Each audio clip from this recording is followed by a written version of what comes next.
эфире телеканала «Витебска» информацыйная программа «7 дзён». Нічога лішняга, толькі галоўнае мы подводим вынікі адыходзячага тыдня. Сёння неделя, 25 верасня, у студыі Вольга Шмаргун. Вітаю вас. Депутаты Витебскага областного совета удакладнілі бюджет. За основу взяли оптимизацию расходов и принцип жесткой экономии. Медики плануюць размеркаваць абавязкі па аказанні неадкладнай і экстраннай дапамогі паміж паліклінікамі і службай хуткай медыцынскай дапамогі. На якасці гэта адаб'ецца ў лепшы бок. Трамваі і тралейбус з супрэматычнымі малюнкамі з'явіліся на вуліцах Витебска. Грамадскі транспорт распісалі па эскізах мастакоў пачатку 20-го стагоддзя. Сувеніры да дажынак. Майстры Сенінскага дома рамёстваў падрыхтавалі для гасцей абласнога фестывалю адмысловыя абярэгі, тэкстыльныя і саламяныя лялькі, гліняныя пано, вышываныя сарочкі. Выходим на международный ўзровень. Телерадыёкампанія «Витебск» з выніковай інфармацыйна-аналітычнай праграмай «7 дзён» атрымала прыз міжнароднага тэлевізійнага фестывалю «ТЭФІ Садружнасць». Яго арганізатар – фонд Акадэмія расійскага тэлебачання. Медыафорум сёлета праходзіў у 6-й раз. Штогод ён мяняе прапіску і тэму. На гэты раз месцам сустрэчы стаў Ерэван, а тэма гучала як навіны «Наша прафесія». Праграма ўключала майстар-класы, трэнінгі, прэзентацыі і круглыя сталы, дзе тэлевізіёншчыкі дзяліліся сваім і пераймалі вопыт калег. Усяго на фестывале было прадстаўлена каля 30 праграм 20 тэлекампаній з 12 краін СНД і бліжняга замежжа. У якасці журы выступаў міжнародны экспертны савет, у склад якога ўвайшлі вядомыя тэлевізійныя дзеячы, а таксама члены Акадэміі расійскага тэлебачання, вядучая Арына Шарапова і шэф бліжнеўсходняга бюро УДТРК Сергей Пашкоў. Сярод беларускіх тэлепраграм былі адзначаны галоўны эфір на першым і 7 дзён тэлерадыёкампаніі «Витебск». Таксама ўзнагароды атрымалі калегі з Арменіі, Казахстана, Кыргызстана, Украіны, Латвіі, Грузіі, Малдовы і Расіі. Дарэчы, у наступным годзе міжнародны тэлевізійны фестываль «ТЭФІ Садружнасць» плануюць правесці ў нашай краіне. Мобілізаваць рэзервы і прыняць меры па канцэнтрацыі рэсурсаў на прыярытэтных накірунках. Дэпутаты Витебскага абласнога савета на гэтым тыдні ўдакладнілі бюджэт. Тэндэнцыя па выкананні бюджэту ў 2016 годзе з улікам эканамічнай сітуацыі і прагнознай ацэнкі даходнай часткі патрабуе прыняцця дзейсных мер па далейшай аптымізацыі бюджэтных расходаў і рэалізацыі прынцыпаў жорсткай эканоміі і выкарыстання рэзерваў. Из областного бюджета передаются в бюджеты базового уровня межбюджетные трансферты. Дубровинскому райисполкому 350 тысяч рублей на изготовление проектной документации по объектам Дубровна в связи с подготовкой к проведению фестиваля ярмарки «Труженики села Дожинки-2017». По Станскому районному исполнительному комитету 100 тысяч рублей на обустройство инфраструктуры и развитие материально-технической базы туристического спортивного комплекса «Озерки». Браславскому районному исполнительному комитету 20 тысяч рублей на изготовление проектной документации. Витебскому городскому исполнительному комитету 500 тысяч рублей на реконструкцию административного здания по улице Златоборской в городе Витебске. Увеличивается ассигнование комитету по сельскому хозяйству и продовольствию на выплату надбавок за реализованную продукцию в сумме 7,2 миллиона рублей, а также на лизинг или приобретение техники в сумме 0,6 миллионов рублей. Бюджэтныя рэсурсы па-ранейшаму сканцэнтраваныя на выкананне першачарговых абавязацельстваў, выплаце заработнай платы, разліку за медыкаменты, прадукты харчавання, камунальныя паслугі. За 8 месяцаў гадавы план папаўнення бюджэту выкананы крыху больш як на 60%. Даходы мясцовых бюджэтаў абмежаваныя. Гэта ўплывае на магчымыя аб'екты фінансавання. Пераразмеркаванне абласнога бюджэту накіравана на максімальна эфектыўнае выкарыстанне бюджэтных сродкаў. Між тым, Витебскі аблвыканкам выпрацоўвае дадатковыя меры, накіраваныя на недапушчэнне дэбіторскай запазычанасці на дзяржаўных прадпрыемствах і патрабуе сістэмнай работы ў барацьбе з карупцыяй і эканамічнай злачыннасцю.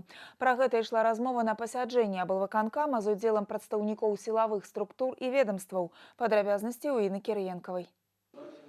За 8 месяцаў бягучага года на тэрыторыі Віцебскай вобласці зарэгістравана 541 злачынства, з іх 204 карупцыйныя накіраванасці. У адносінах да 135 службовых асоб узбуджана крымінальная справа. Падобныя правапарушэнні наносяць значны эканамічны ўрон, а прымаемыя меры не заўсёды эфектыўныя для іх барацьбы.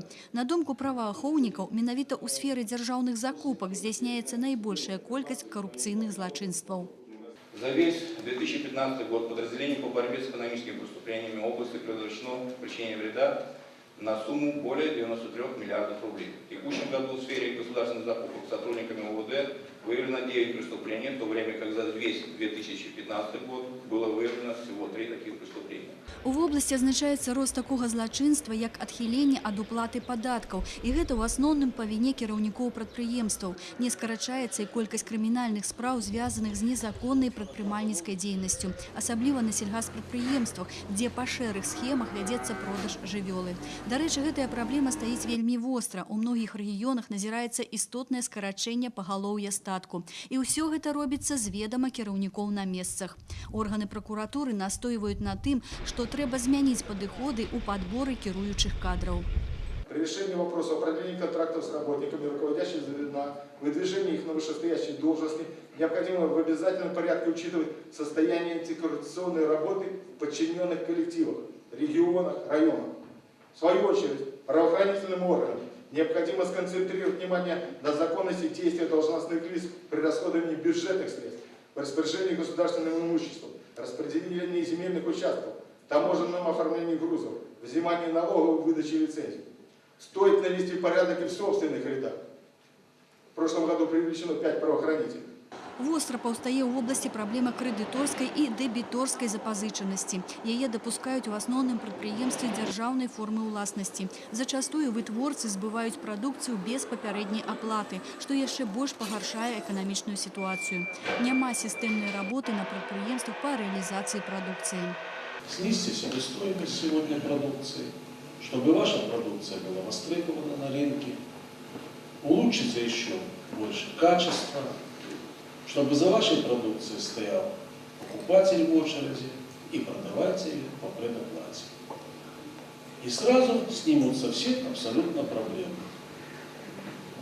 И наши все службы силовые будут заниматься тем, чем им положено, а не помогать вам взыскивать дебиторку. Казалось бы, вот оно все просто и на поверхности. Так создайте вот эти условия и работайте. И не ставьте никому проблемы. Это все уровень ваших подчиненных организаций. Наведите порядок, и все станет на свои места. Створаныя ў раёне камісіі па супрацьдзеянні карупцыі нярэдка працуюць фармальна. Патрэбна актывізаваць іх работу, а кіраўнікам на месцах самім праяўляць зацікаўленасць і пільнасць, паколькі падобнага рода правапарушэнні нясуць сур'ёзную пагрозу нацыянальнай бяспецы краіны. Інна Кіріенкава, Леонид Табола, навіны Віцебск. На сессии Витебского городского совета депутатов подведены вынікі работы ў гэтым годзе. Нягледзячы на негатыўны ўплыў эканамічнага крызісу, Витебску ў 2016 удалося захаваць станоўчую дынаміку развіцця асноўных галін эканомікі, забяспечыць бесперабойнае функцыянаванне бюджэтнай сферы і аб'ектаў жыццезабеспячэння насельніцтва. З пачатку года ў народна-гаспадарчы комплекс горада накіраваны каля 140 мільёнаў рублёў капітальных укладанняў і каля 4 мільёнаў долараў замежных інвестыцый. Забяспечана станоўчае сальда знешняга гандлю таварамі і паслугамі у суме каля 10 мільёнаў долараў. Такім чынам, удзельная вага Віцебска ў аб'ёмах прамысловай вытворчасці в области каля 27%. Промышленность города сработала с положительным результатом за 8 месяцев. Порядка 60 миллионов рублей получено чистой прибыли в промышленности. Также городу удалось выполнить основные социально-экономические прогнозные показатели в текущем году. Делаем ставку на режим жесткой экономии. Это, конечно, экономия энергоресурсов, экономия затрат в производстве, экономия себестоимости производства продукции. У нас многоуровневая система оказания медицинской помощи, и за последние буквально несколько лет, конечно, и реконструкция, и реорганизация лечебных учреждений. В последний год, в 2016 году, введен в строй терапевтический корпус детского областного клинического центра, корпус инфекционной больницы. Развіццё сацыяльнай сферы і яе дадатковае фінансаванне залежыць ад стабільнага папаўнення бюджэту рэальным сектарам эканомікі. Таму дэпутаты абмеркавалі шляхі далейшага развіцця прамысловага комплексу горада. Гаворка ішла і пра неабходнасць арганізацыі новых вытворчасцяў, прыцягнення дадатковых інвестыцый. Інвестараў прывабліваюць эканамічна-інавацыйныя прапановы, такія як першы ў Беларусі мультымадальны прамыслова-лагістычны комплекс. Перспектывы яго будаўніцтва зацікавілі кітайскую карпарацыю. Комплекс павінен з'явіцца ў Балбасаве Аршанскага раёна. Месца размяшчэння выбрана не выпадкова. Гэта перакрыжаванне галоўных шляхоў паміж ЕС і СНД, Балтыйскім і Чорнымі марамі. Тут на плошчы больш за 200 гектараў плануецца размясціць складскія і вытворчыя памяшканні, тэрмінал з кантэйнернай пляцоўкай, мытню, аддзяленні банкаў і страхавых кампаній. Для Аршанскага раёна і ўсёй вобласці гэта значны эканамічны праект, які рэалізуецца па адносна новай для Беларусі бізнес-мадэлі дзяржаўна-прыватнага партнёрства. Кітайскія партнёры зараз вывучаюць дзелавую прапанову і плануюць падпісаць пагадненне. Як павысіць нацыянальную канкурэнтаздольнасць і развіваць прадпрымальніцкую ініцыятыву? Адказы на гэтае пытанне кіраўнікам віцебскіх прадпрыемстваў і прадпрымальнікам дапаможа знайсці бізнес-школа ІПМ. Яе прадстаўніцтва афіцыйна адкрылася ў Віцебску. З падрабязнасцямі Святлана Макаева. Попыт на бізнес-адукацыю расце ў Беларусі. Бізнес-школа ІПМ больш за 20 гадоў дапамагае кіраўнікам і прадпрымальнікам ісці ў нагу з сучаснымі ведамі, а каб быць бліжэй да сваіх вучняў, адкрыла прадстаўніцтва ва ўсіх абласных цэнтрах краіны. Очень важно для предпринимателей иметь возможность общаться друг с другом, с равными себе, общаться и встречаться с теми, кто добился чего-то в бизнесе.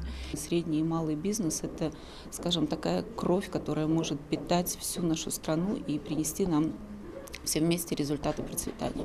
У віцебскім класе бізнес-школы магчыма інтэрактыўнае навучанне ў рэжыме онлайн.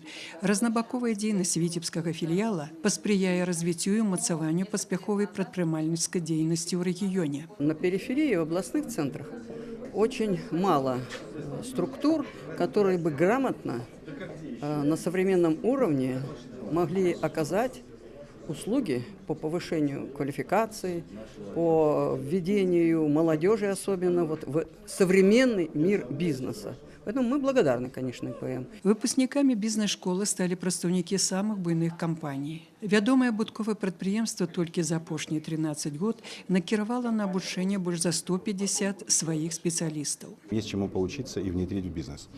По этой причине мы с ними очень серьезно работаем. А то, что открывается региональное представительство, это очень здорово, потому что это дает возможность оперативно с ними общаться здесь по месту, не отправляя сотрудников, возможно, не отправляя сотрудников в последующем в Минск для того, чтобы решать эти проблемы. Школа перадае інавацыйныя методыкі вядзення бізнесу незалежна ад формы гаспадарання прадпрыемства і яго профілю. Как ученик бизнес-школы ИПМ с большим удовольствием констатирую сегодня тот факт, что открылся центр Витебский. Я считаю, что это большая польза для развития региона. Навучальная праграма бізнес-школы ўключае разнастайныя праграмы, якія накіраваны на дапамогу як пачынаючым прадпрымальнікам, так і на дадатковыя веды кіраўнікам і менеджерам.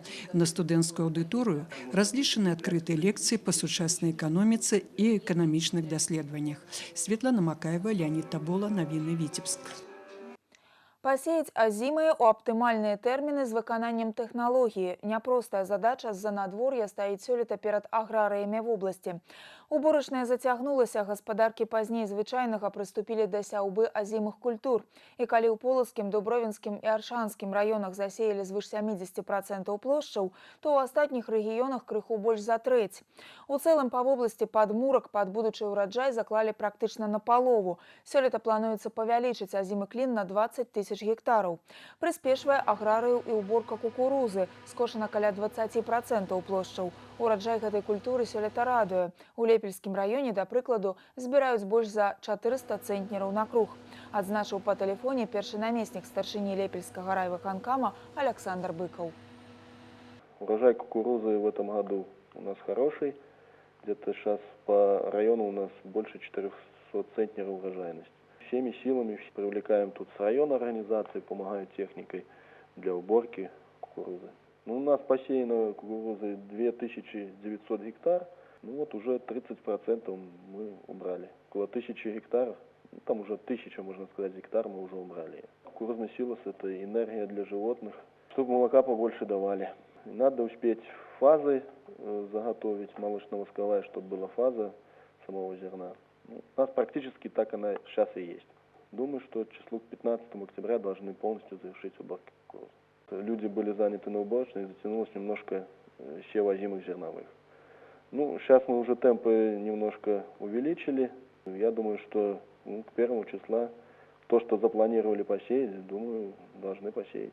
Пшеницу мы сев практически завершили. Тут немножко осталось, хозяйство досеет пару хозяйств. Ну и сейчас занимаемся севом. Это ржи и сева тритикалия.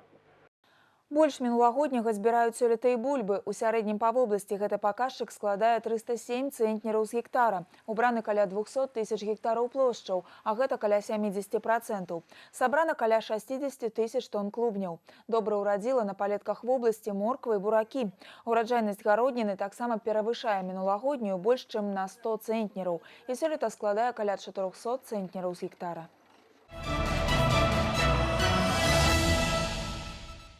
Беларуская мытня адзначае юбілей 25 гадоў на варце эканамічнай бяспекі краіны. За гэты час сістэма мытных органаў стала адным з дзейсных механізмаў рэгулявання знешняга гандлю. Актыўнае выкарыстанне сучасных сродкаў і інфармацыйных тэхналогій дазваляе максімальна хутка прайсці мяжу і аформіць патрэбныя дакументы. Ужо сёння амаль 100% дэкларацый на тавары падаецца ў электронным выглядзе. З юбілеем віцебскіх мытнікаў павіншавала і наш карэспандэнт Настасья Броўка. Галоўны інспектар аддзела аналізу кіравання рызыкамі Олег Макухін на віцебскай мытні амаль з самага яе заснавання. Спецыялізуецца на выяўленні парушэнняў, звязаных з незаконным абаротам кантрафактных тавараў і аналізам аператыўнай абстаноўкі. Олег Іванович прыйшоў на мытню 23 гады таму і пачынаў кар'еру з простага інспектара. Сёння ён дапамагае раскрываць гучныя справы. Так, нядаўна з ініцыятывы яго аддзела затрымалі буйную партыю цыгарет. Больш за 1500 блокаў на суму 29 тысяч рублёў. По нашей инициативе был недавно в Полоцке задержан вагон железнодорожный. Там вывозили дрова. Обычный товар, экспортный потенциал республики – это лес. Вроде как бы ничего особенного, но, как оказалось, он был очень хорошо заряжен блоками с сигаретами. Прямо между бревен были уложены. За захаванне бяспекі і выяўленне правапарушэнняў, якія прадстаўляюць найбольшую пагрозу эканамічнай бяспекі краіны, Олег Макухін узнагароджаны нагрудным знакам Дзяржаўнага мытнага камітэта за адзнаку другой ступені. Разам з ім узнагароды і падзякі атрымалі яшчэ некалькі дзесяткаў супрацоўнікаў мытнай службы. Витебской таможне удалось сохранить профессиональное ядро. Значит, Витебская таможня очень сильная по составу, среднее звено, начальники отделов, заместители начальники отделов. Основная нагрузка в работе прежде всего лежит на руководителях среднего звена. Значительное количество выходцев из Витебской таможни сегодня находится на руководящих должностях в Государственном таможенном комитете. За 25 гадоў у мытнай сістэмы Беларусі было нямала змен. Аптымізацыя працягваецца і зараз. Актыўна укараняюцца найноўшыя інфармацыйныя тэхналогіі, а ўвесь працэс афармлення пераводзіць у віртуальную прастору. На віцебскай мытні, дзякуючы эксперыменту па правядзенні мытнага кантролю, знізіўся сярэдні час пропуску грузаў. Больш за 60% экспарту афармляецца за 5 хвілін, каля 80% імпарту на працягу 4 гадзін. Па выніках 8 месяцаў 2016 года у доход бюджэту пералічана больше за 500 миллионов рублей. Органы внутренних дел и таможенная служба всегда плотно работают в вопросах экономической безопасности и в вопросах, наверное, наркоконтроля. У них есть прекрасная кинологическая служба, которая не пускает, что ли, тех людей или преступников, которые хотят ввести в Республику Беларусь наркотические вещества, психотропные, также их прекурсоры. Специалисты Витебской таможни – это действительно профессионалы, потому что каждый день они оберегают экономическую безопасность нашего региона, они выявляют нарушения таможенного законодательства и самым главным образом с этим борются. Поэтому работа их крайне важна, работа их видна, и мы надеемся, что они и также в дальнейшем будут это качественно, профессионально делать. Віцебская мытня адзіная ў Беларусі, зона аператыўнай дзейнасці якой мяжуе з 3 краінамі – Расіяй, Латвіяй і Літвой. На гэтым тыдні некалькі тысяч чалавек адзначаюць прафесійнае свята. Многія з іх на сваім працоўным месцы. Настасья Броўка, Леонид Табола, Дмитрий Котаў. Навіны, Віцебск.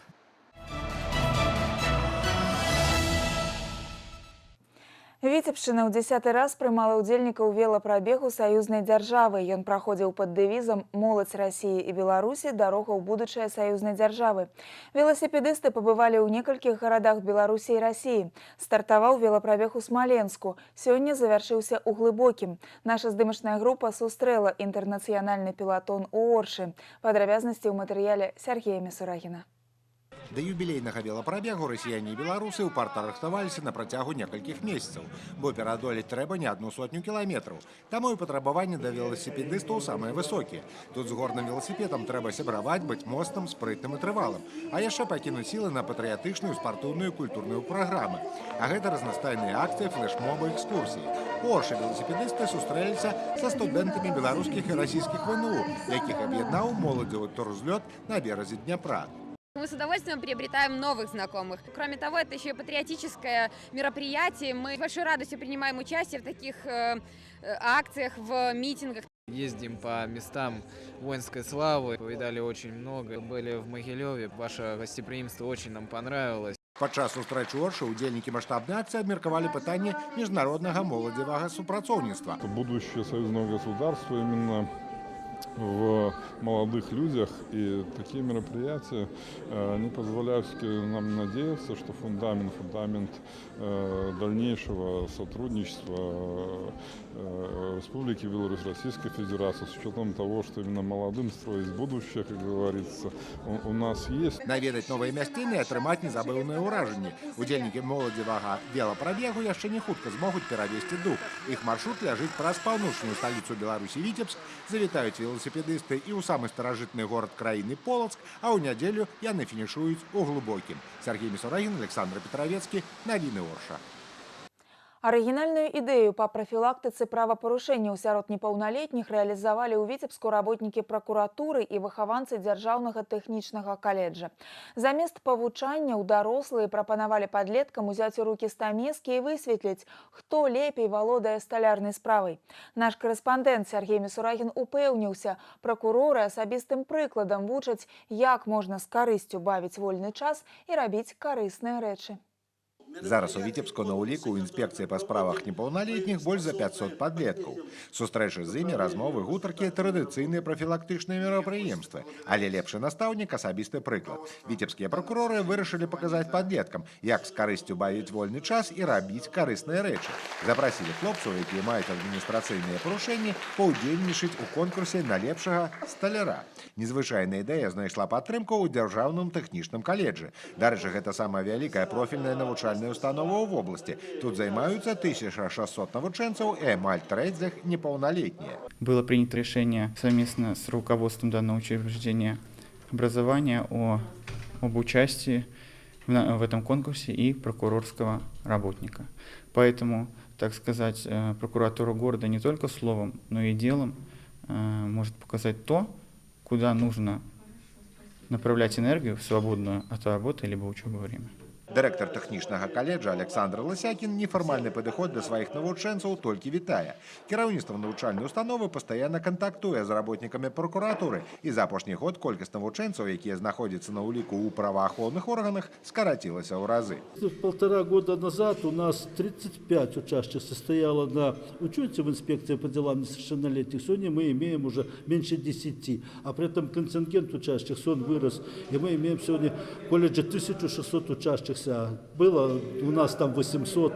И мы гордимся этим, что есть подвижки и хорошие подвижки, и совместная работа дает свои плоды и результаты. По умовах конкурсу сталяроў удзельнікам трэба было зрабіць драўляную рамку. Рэч звычайная, але патрабуе валодання амаль усім сталярным инструментам. Галоўны крытэрый ацэнкі – якасць. Профессионально этим никогда не занимался, просто интересно всегда было. А тут предоставилась возможность поработать с детьми, почему бы нет. Это в любом случае интересно, и я думаю, что пойдет на пользу и мне, и детям. Ну и плюс к тому, необходимо, наверное, показать то, что есть альтернатива какая-то нехорошему поведению, так скажем. И если кому-то будет интересно, то он в любом случае сделает из себя для этого профессию по жизни. Вот. Плюс возможность содержать семью, зарабатывать хорошие деньги. Ведь на этом можно тоже зарабатывать деньги. Я раньше занимался столяркой, но, в принципе, задание не сильно сложное. Все сможем. Пасля 4 гадзін напружнай працы лепшай прызналі работу Владимира Полуянчыка. Як высветлілася, не толькі словам, а і канкрэтнай справай прокуроры могуць даць прыклад маладому пакаленню. Сергей Мусарагін, Дмитрий Котов, навіны Віцебск. Праект міжнароднай тэхнічнай дапамогі міжнароднага грамадскага аб'яднання «Голас сэрца» стартаваў у Богушэўскім доме-інтэрнаце для дзяцей з асаблівасцямі псіхафізічнага развіцця. Тут створаны спецыяльны цэнтр навучання і развіцця для людзей з інтэлектуальнай хваробай. Для заняткаў выкарыстоўваюцца спецыяльна распрацаваныя і выдадзеныя падручнікі па 5 накірунках. Азбука для дарослых, практычная матэматыка, самастойнасць у быце, чалавек і свет, эмоцыі, сітуацыйныя паводзіны. Усяго ў Беларусі створаны 47 такіх цэнтраў у дамах-інтэрнатах. Спецыялісты прайшлі падрыхтоўку на семінарах у Мінску. Новыя падыходы да хуткай дапамогі. У Беларусі плануецца да наступнага года размежаваць абавязкі па аказанні неадкладнай і экстраннай дапамогі паміж паліклінікамі і службай хуткай медыцынскай дапамогі. Як гэта адаб'ецца на адчуванні пацыентаў і ці стане хутчэй хуткая дапамога, высвятляла Святлана Макаева. Телефонные звонки амаль не змаўкаюць. Віцебская гарадская станцыя хуткай і неадкладнай дапамогі абслугоўвае не толькі віцеблян, але і жыхароў Віцебскага района. Брыгада дыспетчераў-фельчараў уважліва выслухоўвае праблему і хутка прымае рашэнне, якую спецыялізаваную брыгаду накіраваць на дапамогу хвораму. За сутки поступает от 250 до 300 вызовов. В праздничное и ночное время количество вызовов увеличивается от 350 до 400. Вызова я передаю согласно профилизации бригад. Ад паступлення выкліку аб экстраннай дапамозе да выезду ў брыгады ўсяго 4 хвіліны на зборы. Праз 15 хвілін яны павінны быць у пацыента, калі ён жыве ў горадзе, а праз 30 у жыхара вёскі. Для оказания экстренной помощи бригады у нас оснащены сейчас по современному слову техники, так сказать. Имеется вся необходимая аппаратура для оказания неотложной экстренной медицинской помощи. Как технически, то есть оснащена бригада, так и медикаментозно. Калі брыгада Алены Каляткі толькі адпраўляецца на аказанне медыцынскай дапамогі, то брыгада Крысціны Ляўшчанавай ужо вяртаецца з месца дорожно-транспортнага здарэння. Поступил вызов по поводу дорожно-транспортного происшествия. В дорожно-транспортном происшествии был один пострадавший с нетяжелыми травмами, не угрожающими жизни. Был доставлен в областную больницу для дальнейшего обследования и лечения. Як паказвае практыка, большая колькасць выклікаў звязана з неабходнасцю аказання неадкладнай дапамогі пры абвастрэнні хранічных захворванняў, павышэння ціску альбо тэмпературы. Але здараецца і так, што камусьці патрэбна экстранная дапамога пры дарожна-транспартных аварыях, падзенні з вышыні, страты прытомнасці. І медыкі заўжды павінны прыехаць і як мага хутчэй. Спрыяць гэтаму павінна пераразмеркаванне выклікаў паміж службай хуткай медыцынскай дапамогі и поликлиниками. Цель этой задачи состоит в том, чтобы перераспределить количество неотложных вызовов, которые в структуре скорой помощи занимает 60-70%. Из этого мы улучшим оперативность обслуживания экстренных и срочных вызовов, улучшим качество обслуживания вызовов, уменьшим затраты на службу скорой помощи в целом, так как служба скорой помощи является одной из затратных организаций здравоохранения. Апошні раз парк хуткай медыцынскай дапамогі абнаўляўся 4 гады таму. Запланировано приобретение спецавтотранспорта и портативного медицинского оборудования. Кругласутачна дапамогу жыхарам вобласці гатовы выехаць 119 брыгад хуткай медыцынскай дапамогі. Светлана Макаева, Леонид Табола, навіны Віцебск.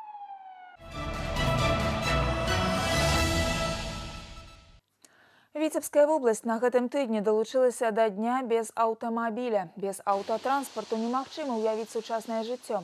Але менавіта ён самы вялікі забруджвальнік навакольнага асяроддзя. Каб прыцягнуць увагу да вырашэння экалагічнай праблемы, да дня без аўтамабіля ў рэгіёне прайшлі лекцыі і класныя гадзіны аб праблемах забруджвання паветра. Агітацыйныя рэйды даі і акцыі па вызваленні дваровых тэрыторый і вуліц ад транспарту, які не выкарыстоўваецца. Конкурсы малюнкаў і веладызайну, велаэкскурсіі, велапрабегі. Дзень без аўтамабіля праходзіў у 40 краінах Еўропы і іншых кантынентаў. Арганізатары дня без аўтамабіля заклікалі ўладальнікаў асабістага транспарту на адзін дзень адмовіцца ад аўтамабіля. А вось як заклікаць аўтаўладальнікаў пакідаць свае машыны не ў цесных дварах, а на спецыяльных стаянках? І ці хапае ў горадзе стаянак? Праблема гэтая ў абласным цэнтры сапраўдны галаўны боль для жыхароў шматпавярховак, камунальнікаў і нават службаў экстраннай дапамогі. Што перашкаджае змяніць сітуацыю, высвятляла наш карэспандэнт Інна Кірыенкова. У нас нету как таковой детской площадки и нету как таковой парковки, что либо сделать детскую площадку, либо продлить парковку, потому что, в принципе, здесь все равно ничего нету, просто трава. Вось уже 3 гады жыхары дома нумар 14, корпус 2 по вуліцы воінаў-інтэрнацыяналістаў вядуць перапіску з камунальнікамі ў надзеі, што нарэшце іх двор прывядуць у парадак. Машыны на тратуарах і зялёнай зоне тут звыклая з'ява. Гуляць дзецям няма дзе, ды і небяспечна, як і няма дзе мясцовым аўтаўладальнікам паставіць машыну. Раз у нас появилось намного больше автомобилей, чем нужно, и у каждого не одна, то должны сделать специальные площадки для автомобилей. И тоже должно, наверное, ЖУ с этим поднимать эти вопросы, или с горосполком, что-то должны все это обустроить дополнительное. Одну ночь даже такси на нашей площадке перед подъездом, такси ночевало. 230. И сколько мучаются дворники, когда они таскают эти ящики бедные. И никто уже на это внимание не обращает. Ёсць рашэнне адміністрацыі раёна пашырыць праезжую частку, каб не ствараць заторы для аўтатранспарту, спецтэхнікі. Менавіта па гэтай прычыне на пажары ў суседнім доме ледзьве не загінула пенсіянерка. І гэта ўжо другі выпадак за апошнія паўгода, калі пажарная машына не магла блізка пад'ехаць да шматпавярхоўкі. Невозможно было подъехать к дому для ликвидации пожара. И пришлось прокладывать рукавные линии на расстоянии 300-400 метров. Вот в данном случае, к счастью, никто не погиб, удалось спасти бабушку-пенсионерку и была проведена эвакуация жильцов. Жыхары домоў штодзень скардзяцца супрацоўнікам ДАИ, а тыя ў сваю чаргу вымушаны выязджаць і складаць протоколы об административной отказности на аўтаўладальнікаў. Очень недовольны, конечно, когда приезжаем и наказывать. Ну а что сделать? То есть заявление поступает, и я считаю, что это правильно, что надо навести порядок. В первую очередь, конечно, во дворах, так как это обезопасит, безопасность дорожного движения обеспечит. Аўтаўладальнікі ў адзін голас заяўляюць, што штрафныя санкцыі праблему не вырашаць. Па іх меркаванні, без падтрымкі ўладаў не абысціся, гатовы і самі дапамагчы. Что нужно? С горосполкома или откуда? Уширить стоянку. Автовладельцы, я считаю, все помогут, примут участие в этом вопросе и снять эту проблему. А пакуль уладальнікі аўто пакорна плацяць штраф 21 рубель і працягваюць парушаць правілы паркоўкі. Іншага для сябе выйсця не бачаць. Тым не менш, літаральна ў 700 метрах працуе платная аўтастаянка. Дастаткова толькі заплаціць за месяц 23 рублі. Аднак чамусьці скарыстацца яе паслугамі аўтаўладальнікі не спяшаюцца. На 286 мест стоянка. 100 мест у меня свободных. 100 мест. То есть это значит недоплаченные налоги. Государство, город наш не получает налоги, а потом тратит деньги, чтобы вот это все восстановить. То есть я считаю, это просто безобразие.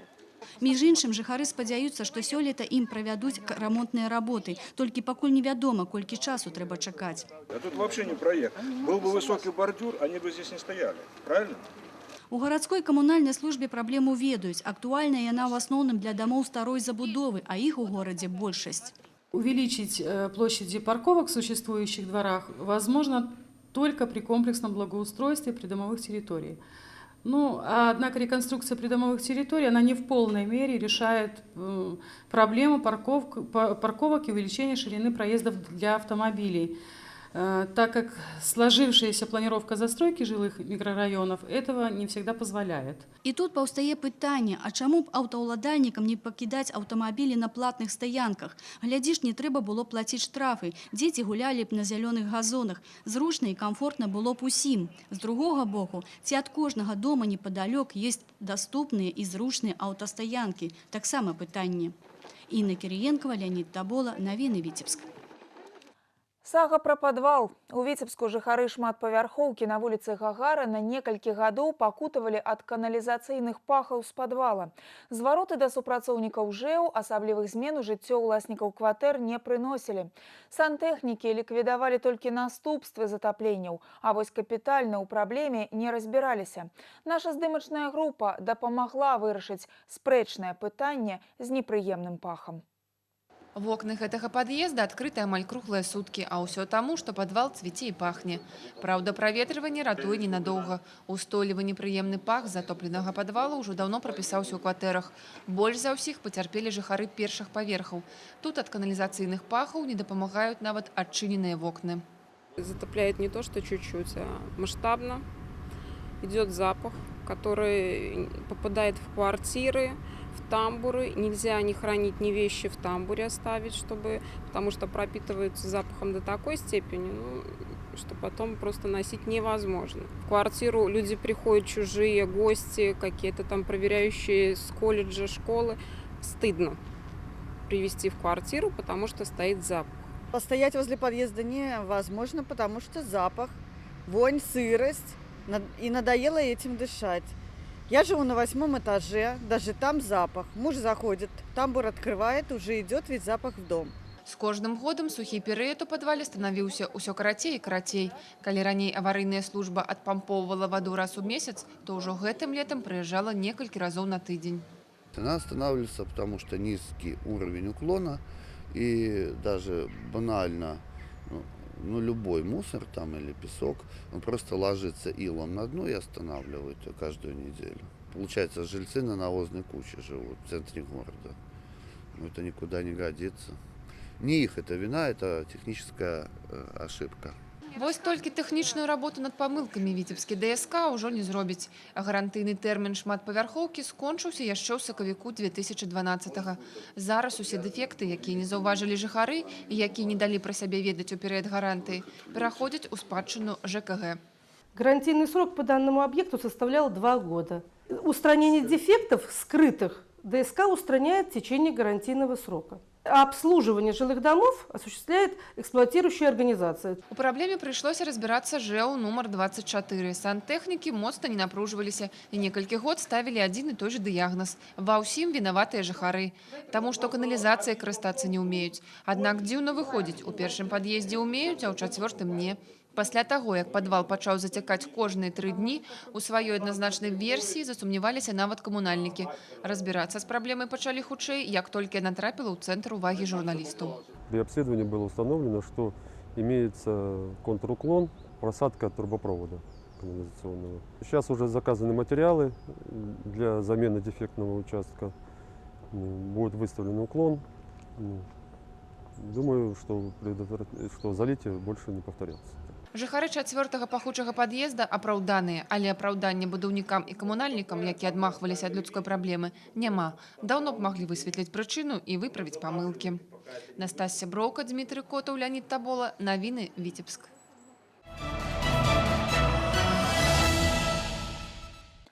Самую вялікую групу нелегальных мігрантаў затрымалі ў Лёзнінскім раёне. А першай гадзіне ночы на дарозе Віцебск-Лёзна мяжа Расійскай Федэрацыі супрацоўнікі мясцовага РАУС спынілі мікрааўтобус «Хёндай». У аўтамабілі, за рулём якога быў 38-гадовы жыхар расійскай сталіцы, знаходзіліся 10 грамадзян В'етнама. У 9 з іх пры сабе былі пашпарты з аднаразовай дзеючай расійскай візай.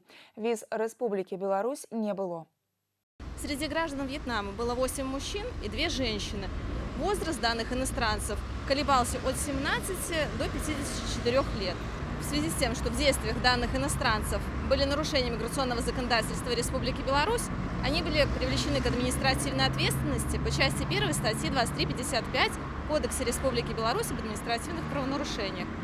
В настоящее время сотрудниками Управления по гражданству и миграции УВД Витебского волисполкома в отношении данных иностранцев проводится разбирательство. В дальнейшем они будут депортированы с территории Республики Беларусь.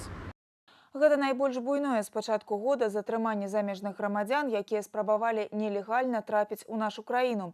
За тыдзень да гэтага ў Дубровінскім раёне праваахоўнікі спынілі яшчэ адну спробу. На 2 аўтамабілях незаконна перасеклі мяжу з Расіі 8 грамадзян В'етнама. Усяго з пачатку года затрыманы 8 груп нелегальных мігрантаў. Махлярства ў асабліва буйным памеры. 55-гадовы віцяблянін шляхам падману на падставе наладжвання сумеснага чайнага бізнесу пазычыў і не вярнуў каля 35 тысяч долараў у грамадзяніна Шры-Ланкі. Прадпрымальнік быццам бы меў намер весці агульны бізнес па рэалізацыі гарбаты з 35-гадовым грамадзянінам азіяцкай дзяржавы, які пражывае ў Мінску. Аднак фірма віцябляніна на момант падпісання дагавора знаходзілася ў стадыі ліквідацыі і весці бизнес уже не могла. Житель города Витебска попросил на время одолжить ему деньги для своего бизнеса, для своей фирмы. Он заверял, что эти деньги он вернет в любом случае, потому что подписан договор займа, и его фирма все-таки должна передать эти деньги белорусской фирме. Под этим предлогом он одолжил 3 этапами денежные средства в сумме свыше 34 тысяч долларов США. События происходили в 2015 году. До настоящего времени денежные средства гражданину Шри-Ланки, минчанину, не переданы. Следчыя мяркуюць, што падазраваемы мог падманваць і іншых людзей, якім прапаноўваў розныя інвестыцыйныя праекты. Магчыма, браў у іх грошы. Устанаўліваюцца ўсе эпізоды яго злачыннай дзейнасці. Следчыя звяртаюцца да грамадзян, якія пацярпелі ад дзеянняў віцябляніна, з просьбай паведаміць пра гэта ва ўпраўленні следчага камітэта па Віцебскай вобласці або па тэлефоне 102. Плантацыю канопляў і больш за 50 кілаграмаў высушанай марыхуаны знайшлі праваахоўнікі ў Віцебскім раёне. Вырошчвалі дурман 3 непрацуючых жыхароў абласнога цэнтра. Участак пад плантацыю мужчыны абсталявалі ў лесе. Непадалёк знаходзілася і сховішча, дзе ўтрымліваўся гатовы прадукт – паўцэнтнера марыхуаны. Акрамя таго, пры сабе ў затрыманых знайшлі яшчэ больш за 60 грамаў наркотычнага сродку. В ходе проведения оперативно-розыскных мероприятий возле деревни Старинцы Витебского района были задержаны 3 неработающих жителей города Витебска, которые, по имеющейся оперативной информации, занимались выращиванием высококачественной конопли с целью дальнейшего изготовления из нее марихуаны и последующего сбыта на территории города Витебска. Все фигуранты задержаны в порядке статьи 108-110 УПК Республики Беларусь. В настоящее время проводится расследование. Канфіскаваная партыя самая буйная ў паўночным рэгіёне за гэты год. Узбуджана крымінальная справа. Дзяржынспектары затрымалі ў Лепельскім раёне апантаных ракаловаў. 2 жыхароў Лепельскага раёна на возеры Шчыбат за раз вылавілі каля 300 ракаў, агульнай вагой больш за 13 кілаграмаў, пры норме 2 кілаграмы ў суткі на чалавека. Кожны незаконна здабыты рак будзе каштаваць для парушальнікаў 31 рубель 50 копеек, а ўся здабыча пацягне на суму больш за 9 тысяч рублёў.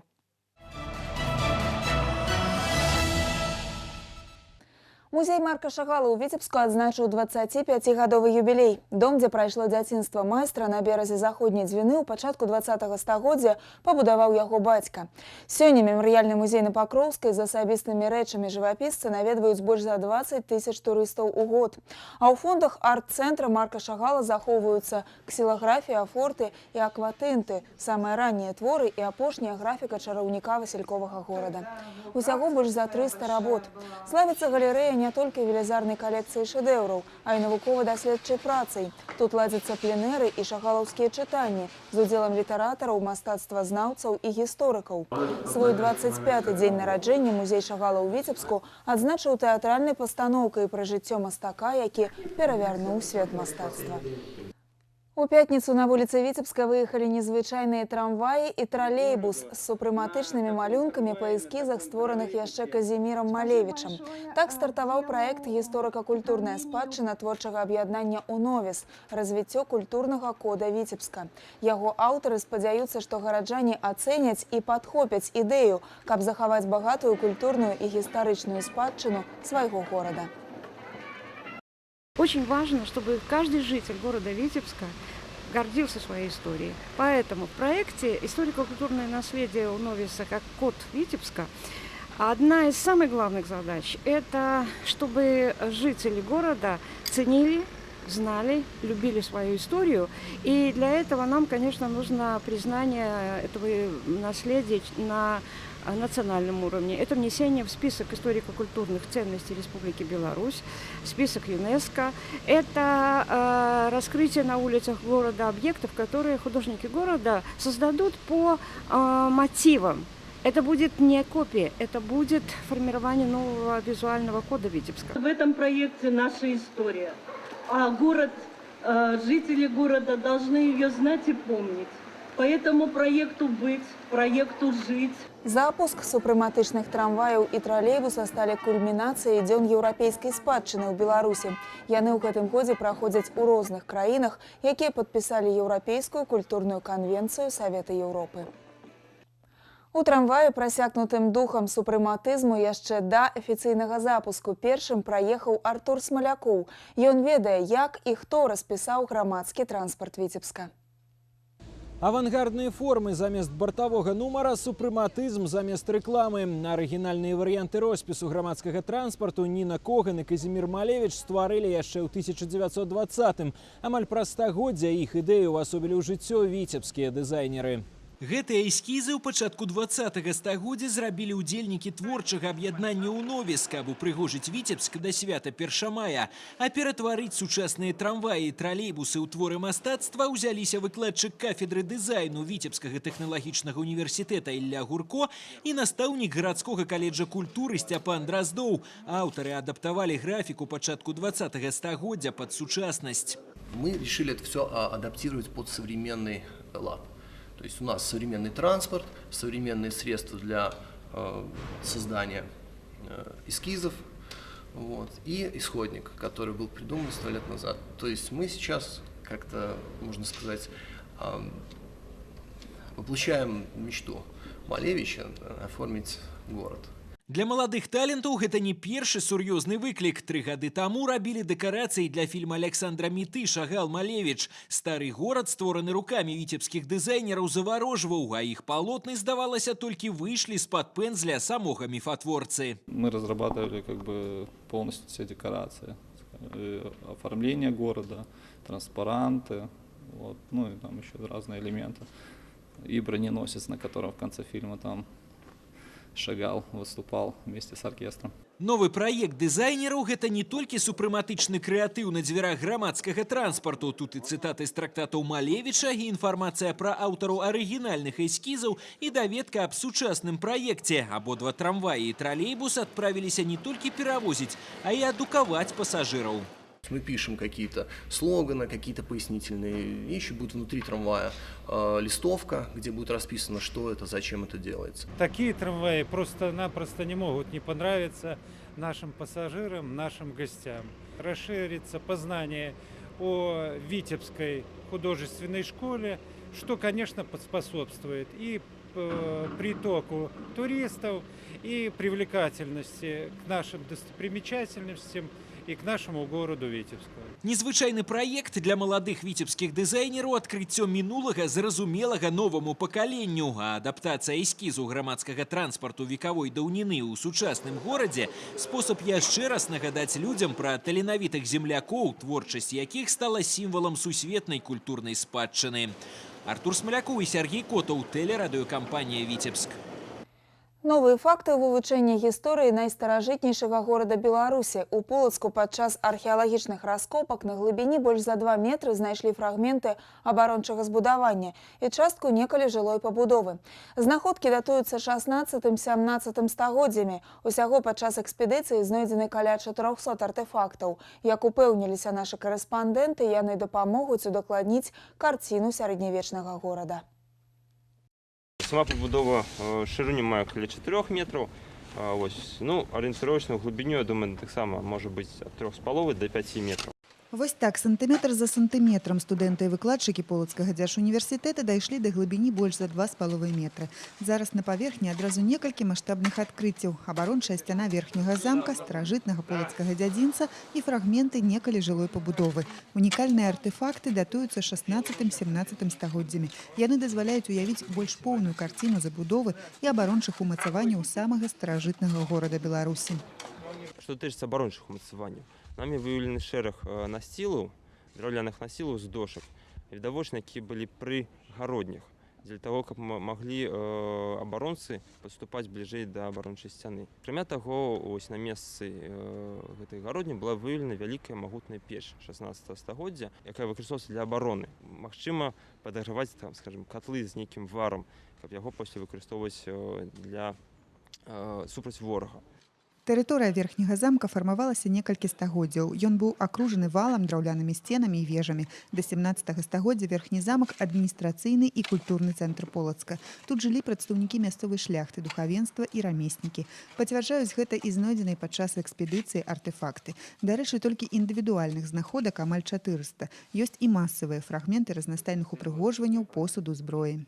Был очень интересный фрагмент стаканчика из белой глины 17 века.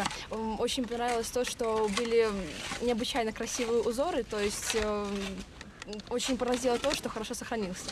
Эти раскопки необычны именно тем, что практически центр исторический Полоцка, и благодаря этому, собственно, и появляется интерес. Здесь много напластований.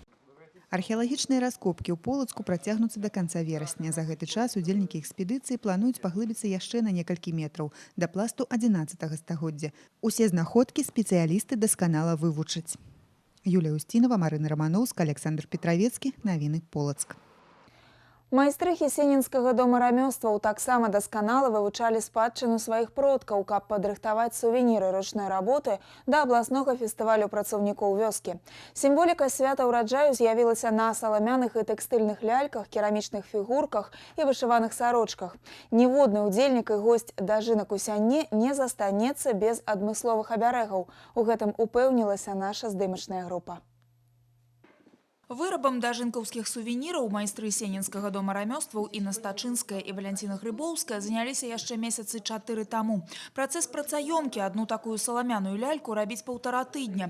Яны ёсць маленькія, вялікія і нават адна велізарная. Гэтую прыгажуню ў нацыянальным строі установяць у самым цэнтры свята. На адну толькі яе спадніцу пайшло больш за 7 метраў тканіны. Яе сястрыцы паменш таксама своеасаблівыя. У іх няма твараў, так звычайна робяць лялькі-абярэгі. Кукла-оберег считается хранителем очага для начала.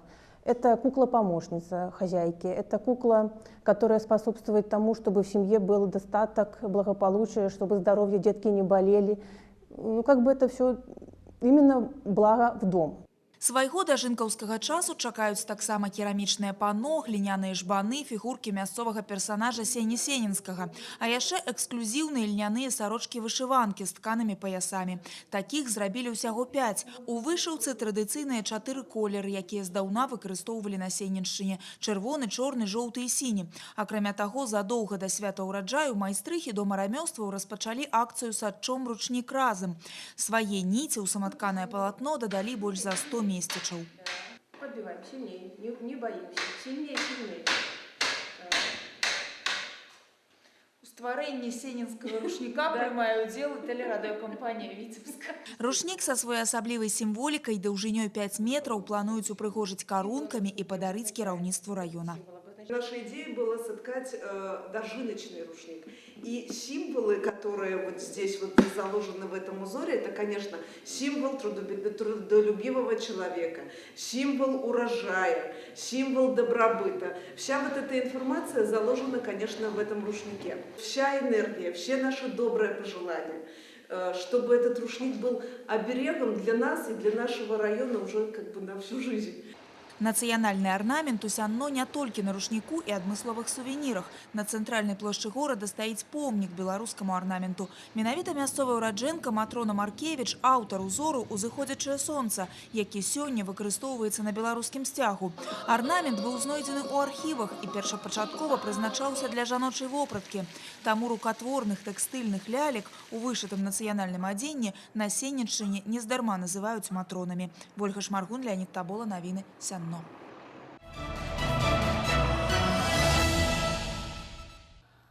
У Верхнеадзінскім раёне зубр прыбіўся да статку кароў. Лясны волат выйшаў да пашы сельгаспрадпрыемства «Асвейскі», чым нямала напалохаў пастухоў. Агрэсію жывёла не праяўляе, таму работнікі дзеля рэдкіх фотакадраў ужо падыходзяць бліжэй да нечаканага госця. Наша здымачная група таксама пазнаёмілася з лагодным зубрам. Карычневы волат у статку чорна-белых кароў прыкметны адразу. Зубра пастухі ўбачылі на світанні. Вялікая жывёла, хоць і паводзіла сябе спакойна, але вельмі напалохала работнікаў. Позвонили в контору, бригадиру. Ну вот они тут приехали. Что им теперь делать, не знаем. Неапрошаны госці зараз пасвіцца побач са статкам кароў. На адлегласці яго трымае электразагарадзь. Мясцовыя пастухі нават далі яму мянушку – Борка. Увогуле, на тэрыторыі Верхнеадвінскага раёна зубр з'явіўся нядаўна. На поўнач краіны гэтых жывёл завезлі з Белавежскай пушчы і лясоў у Гродзенскай вобласці. Аднаўленне паўночнай папуляцыі зуброў, амбіцыйны праект паляўнічай гаспадаркі «Чырвоны бор» и Национальной академии наук. Красный бор – место обитания одной из самых северных из обитающих в Беларуси вольноживущих популяций зубра. Для того, чтобы отследить перемещение животных по территории Красного бора и для того, чтобы узнать состояние отдельных особей в стаде, мы используем вот такое оборудование – фотоловушки. Як правило, дикие жывёлы не адыходзяць далёка ад прыкормачных пляцовак. Борка хутчэй выключэнне. Зараз ён у 40 кіламетрах ад кармушак са збожжам і цукровымі буракамі. Молодые самцы уходят за пределы охотхозяйства, исследуя новые угодья. Один самец в этом году сходил в Латвию, вернулся назад. Сейчас ходит в приграничной полосе, это самец где-то 3-4 года. Доходили до Полоцка 2 самца в прошлом году. Ну, в принципе, они все возвращаются к нам. Усяго ў лясах Верхнеадвінскага раёна 74 зубры. Яшчэ 38 жывёл навукоўцы з Чырвонага бору экіпіруюць GPS-маякамі і позняй восенню таксама выпусцяць на волю. Спецыялісты кажуць, зубр – жывёла вельмі асцярожная, і сустрэць яго ў дзікай прыродзе – вялікая ўдача. Настасья Броўка, Александр Петровецкі, навіны Верхнеадвінскі раён.